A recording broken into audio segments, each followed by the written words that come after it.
은혜 받은 자의 삶은 어때야 할까요? 그러면 은혜란 무엇입니까?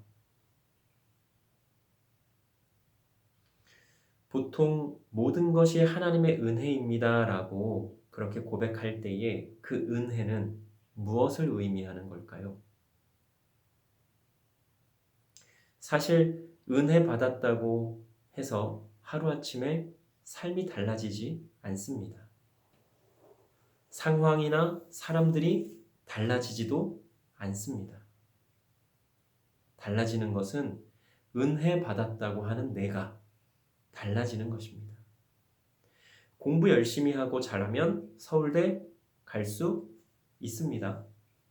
그것은 하나님을 믿던 믿지 않던 동일합니다. 공부를 열심히 하고 잘하면 서울대 갈 만한 성적이 되면 하나님을 믿는 사람이던 믿지 않는 사람이던 서울대에 다 합격할 수 있는 겁니다. 그런데 믿는 사람 중에는 하나님의 은혜로 합격했다고 고백하기도 하고요. 또 어떤 믿는 사람 중에는 하나님의 은혜이기도 하지만 내가 정말로 열심히 공부해서 합격하게 된 겁니다. 라고 고백하는 사람들도 있어요. 그리고 하나님을 믿지 않는 사람들은 당연히 뭐라고 할까요? 제가 열심히 공부했기 때문에 혹은 운이 좋아서 서울대에 합격할 수 있었습니다라고 그렇게 이야기를 할 것입니다. 이렇게 말하는 사람들 중에 누가 틀렸습니까? 혹시 누가 틀렸다고 생각되십니까? 사실은 틀린 사람은 없습니다. 다 자기 자신이 생각하는 그대로 이야기를 한 것뿐입니다. 그런데 하나님을 믿는 사람들 중에는 이 모든 것이 하나님의 은혜라고 고백하지 않으면 믿음이 없거나 믿음이 약하다라고 판단을 하기도 합니다. 그가 열심히 한 것은 생각하지 않고 그저 하나님의 은혜만을 강조하다 보니 그런 것입니다. 물론 모든 것이 다 하나님의 은혜이지요. 공부할 수 있는 환경, 입학을 허락한 부모나 형제, 등등등의 여러 가지 상황 말입니다. 예전에 제가 처음 교육전도사 사역할 때입니다. 여름 수련회, 겨울 수련회 이렇게 준비하려고 하면 선생님들 중에 어떤 분들은 그렇게 얘기하는 분들이 계셨어요. 그럼 하나님의 은혜로 그냥 하면 되지 이렇게 저렇게 다 준비합니까? 그냥 하면 돼요. 하나님의 은혜로 하나님이 다 은혜 내려주셔서 은혜롭게 끝날 겁니다. 그리고 프로그램은 준비를 하나도 안 하는 거예요. 그래서 그러면 아이들이 교회 왔을 때 수련회 왔는데 뭘 하면 될까요? 그건 말씀 읽고 설교하고 전도사님이 그 찬양하고 기도회 하면 되죠. 그것만 하면 아이들이 은혜 받아요? 그럼 하나님 은혜 주시는데. 와, 완전 깜짝 놀랐습니다.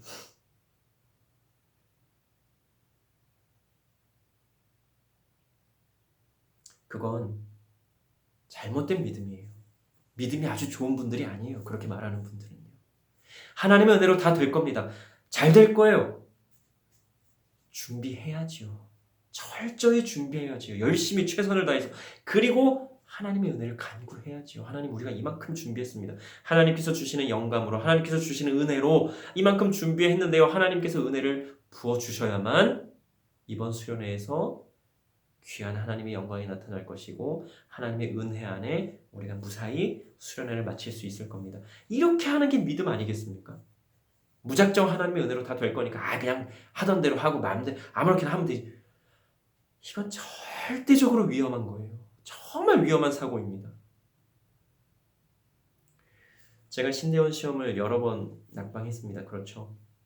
그래서 성경을 보지 않고도 성경 창세기부터 계시록까지 쫙 가르칠 수 있을 정도로 그렇게 이제 완전히 성경이 좀 각인이 되긴 했는데요. 그렇게 여러 번 낙방을 하다 보니까 굉장히 어려운 거예요. 여러 가지 상황이. 그래서 일단 그 학부 신학과에 먼저 편입을 해서 전도사 사역을 하면서 신대원을 준비해야겠다 싶어서 학부 신학과에 먼저 편입시험을 봤습니다. 직장을 중간에 다니면서 신대원을 준비해봤는데 도저히 직장을 다니면서는 불가능한 거예요. 너무 힘들어서. 그래서 사례는 직장 다니는 거에 비하면 얼마 안 되지만 그래도 공부할 수 있는 시간이 훨씬 많기 때문에 아내에게도 미안하고 자녀에게도 미안했지만 먼저 학부 신학과에 편입시험을 봤습니다. 제가 4년제 대학을 졸업한 사람이라서 일반 편입이 아니라 학사 편입이라고 해서 그것을 보았습니다. 똑같은 편입인데 대학을 재학 중이냐 아니면 대학을 졸업한 사람이냐 그것도 4년제 대학을 졸업한 사람이냐에 따라서 그 과정이 다른 거예요. 편입학하는. 근데 똑같아요. 들어가면. 근데 편입할 때는 일반 편입이냐 학사 편입이냐 요거를 좀 나누더라고요. 그래서 어쨌든 시험을 봤습니다. 그런데 붙었습니다. 그것도 한 번에. 정말 아이러니했습니다. 아니 신대원 시험은 그렇게 열심히 준비하고 그렇게 기도하고 그렇게 난리버거지를 쳤는데도 계속 안 됐어요. 그런데 편입시험은 한 번에 된 거예요. 그것도 참 죄송한 말씀이지만 기도도 그렇게 열심히 하지 않았어요. 일단 마음이 급하니까 그 상황이 이만저만해서 마음이 급하니까 아 그냥 한번 시험 한번 봐볼까? 정말 이런 마음으로 본 거예요. 돼도 그만 안 돼도 그만. 정말 뭐 간절함도 없었어요. 죄송한 말씀입니다.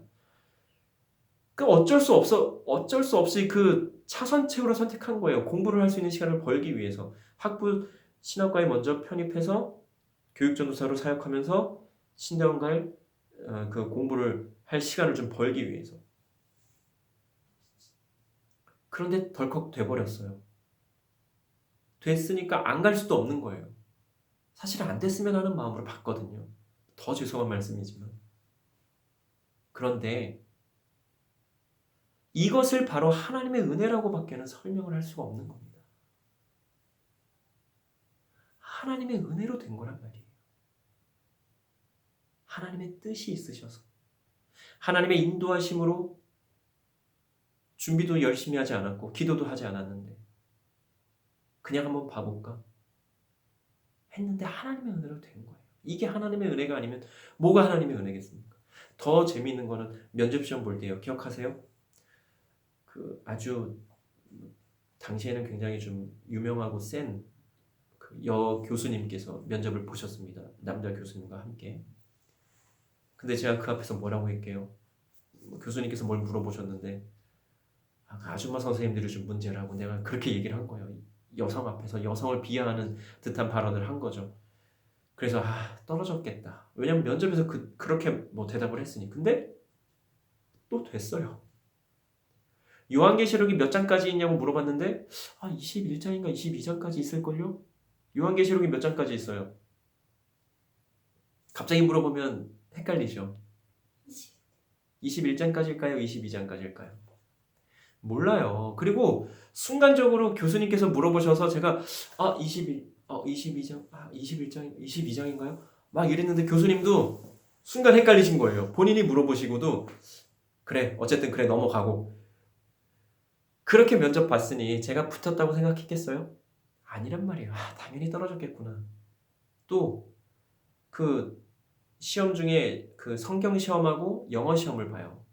근데 뭐 성경 시험은 신대원을 준비했기 때문에 그렇게 어렵지는 않았어요. 그리고 신대원 시험보다는 편입 시험이 성경 시험이 훨씬 쉽긴 해요. 어쨌든 그래도 준비하지 않으면 떨어질 수밖에 없어요. 알고 보니까 편입 시험도 뭐 재수 3수 하는 분들이 계시더라고요. 어쨌든 그리고 영어는 어때요? 영어는 언제나 어렵습니다. 그렇죠? 다른 나라 말이기도 하고 제가 잘 못하기 때문에 그래요. 그래서 성경 시험은 뭐 비교적 잘 봤다고 쳐도 영어 시험이 너무나 어려워서 이거는 뭐 될 수가 있겠나 하는 마음이었는데 합격이 됐단 말이에요. 하나님의 은혜가 아니면 뭐가 하나님의 은혜겠습니까? 물론 신대원 시험을 준비했기 때문에 뭐 성경 시험도 그렇고 가능했을 거예요. 시험적으로만 봐서는. 그러나 그렇다고 해서 말씀드린 대로 누구나 다 합격합니까? 누구나 다 합격할 수 있는 게 아니에요. 그렇지 않습니다. 그래서 하나님의 은혜라고 고백을 하는 거예요. 더군다나 말씀드렸잖아요. 면접 때 어떻게 면접을 봤는지.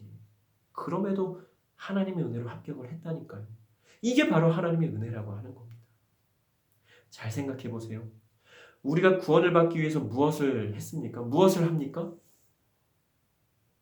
Nothing. 제가 영어를 잘 안 쓰는데 이건 영어로밖에 설명이 안 돼요. Nothing. 아무것도 한 게 없어요. 우리가 구원을 받기 위해서. 할 수 있는 것도 없어요. 그런데 하나님의 은혜로 우리는 구원을 받았다라고 하는 것입니다.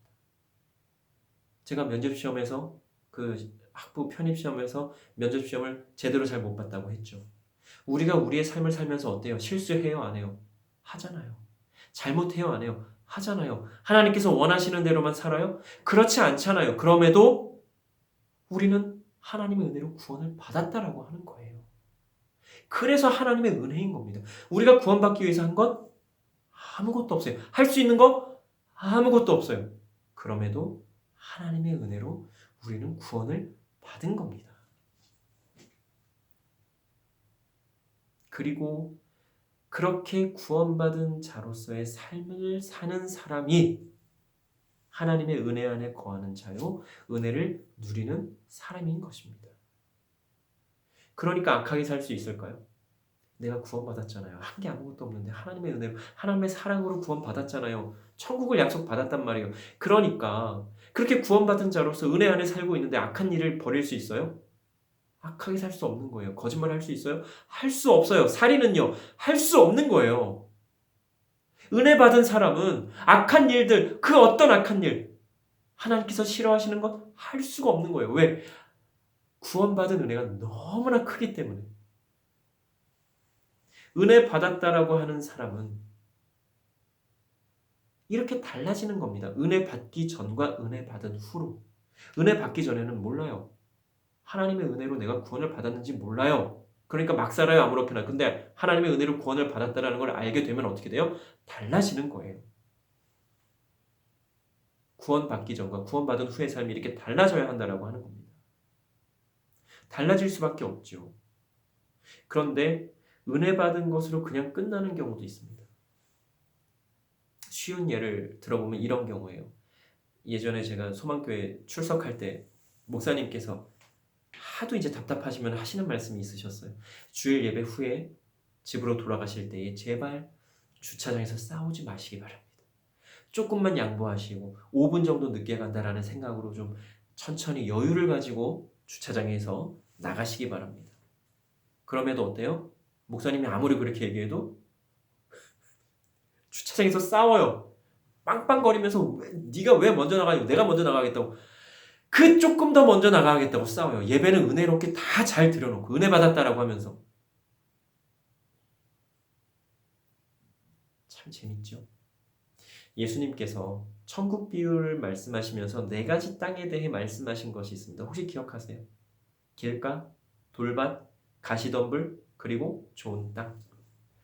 씨앗을 이 네 가지 땅에 뿌린 거예요.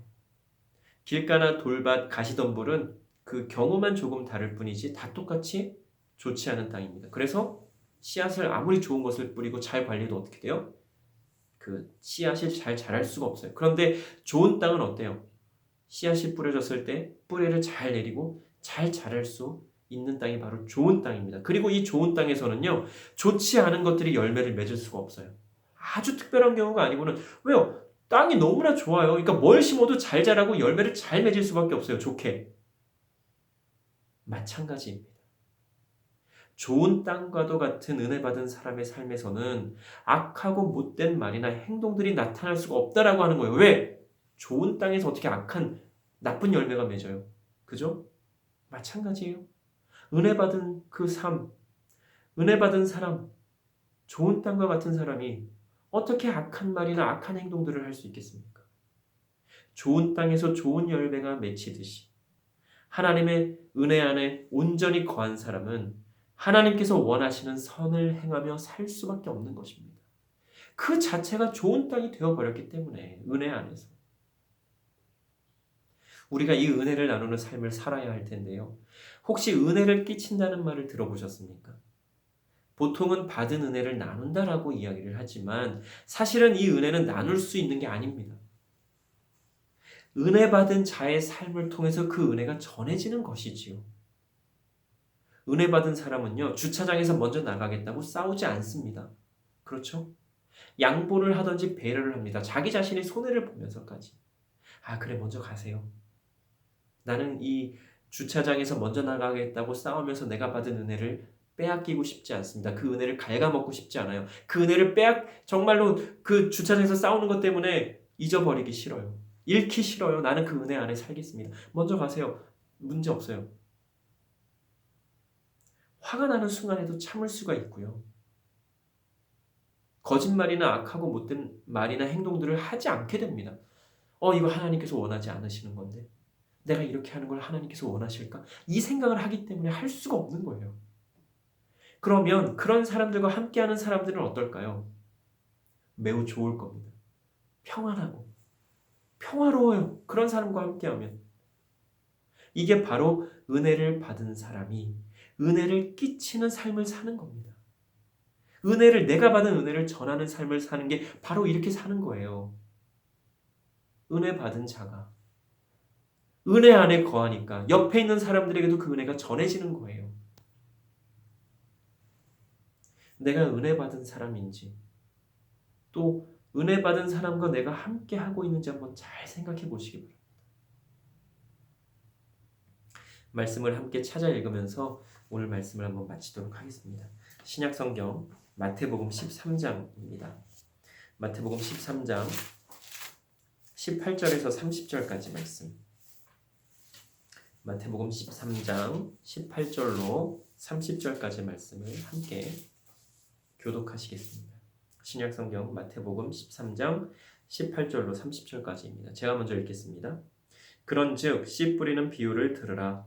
아무나 천국 말씀을 듣고 깨닫지 못할 때는 악한 자가 와서 그 마음에 뿌려진 것을 빼앗나니 이는 곧 길가에 뿌려진 자요 돌밭에 뿌려졌다는 것은 말씀을 듣고 즉시 기쁨으로 받되 그 속에 뿌리가 없어 잠시 견디다가 말씀으로 말미암아 환난이나 박해가 일어날 때에는 곧 넘어지는 자요 가시떨기에 뿌려졌다는 것은 말씀을 들으나 세상의 염려와 재물의 유혹에 말씀이 막혀 결실하지 못하는 자요 좋은 땅에 뿌려졌다는 것은 말씀을 듣고 깨닫는 자니 결실하여 어떤 것은 100배, 어떤 것은 60배, 어떤 것은 30배가 되느니라 하시더라. 예수께서 그들 앞에 또 비유를 들어 이르시되 천국은 좋은 씨를 제 밭에 뿌린 사람과 같으니 사람들이 잘 때 그 원수가 와서 곡식 가운데 가라지를 덧뿌리고 갔더니 싹이 나고 결실할 때에 가라지도 보이거늘 집주인의 종들이 와서 말하되 주여 밭에 좋은 씨를 뿌리지 아니하였나이까 그런데 가라지가 어디서 생겼나이까 주인이 이르되 원수가 이렇게 하였구나. 종들이 말하되 그러면 우리가 가서 이것을 뽑기를 원하시나이까. 주인이 이르되 가만두라 가라지를 뽑다가 곡식까지 뽑을까 염려하노라. 함께 읽겠습니다. 둘 다 추수 때까지 함께 자라게 두라. 추수 때에 내가 추수꾼들에게 말하기를 가라지는 먼저 거두어 불사르게 단으로 묶고 곡식은 모아 내 곡간에 넣으라 하리라. 아멘. 제가 23절 말씀만 다시 한번 읽어봐 드리겠습니다. 좋은 땅에 뿌려졌다는 것은 말씀을 듣고 깨닫는 자니 결실하여 어떤 것은 100배, 어떤 것은 60배, 어떤 것은 30배가 되느니라 하시더라. 우리의 삶에서 이러한 귀한 역사가 일어나기를 간절히 소망합니다. 기도 드리시겠습니다. 사랑과 은혜가 늘 충만하신 하나님 참으로 감사합니다. 오늘도 귀한 말씀을 통해서 우리가 새롭게 생각하며 깨닫게 하여 주시니 참으로 감사를 드립니다. 하나님, 우리가 하나님 안에서 은혜 받은 자요 평안을 누리는 자일 텐데 우리의 삶에서 그 은혜가 그 평안이 고스란히 전해지고 있는지 잘 생각하게 하여 주시고 정말로 하나님 안에서 은혜 받은 자로서의 삶을 살아갈 수 있는 우리가 되게 하여 주시옵소서. 우리로 하나님의 말씀을 듣고 깨달아 100배, 60배, 30배가 되는 열매를 맺을 수 있도록 함께하는 사람들과 그 귀한 열매를 나눌 수 있도록 하나님 은혜를 더하여 주시옵소서. 감사드리며 예수님 이름으로 기도드립니다.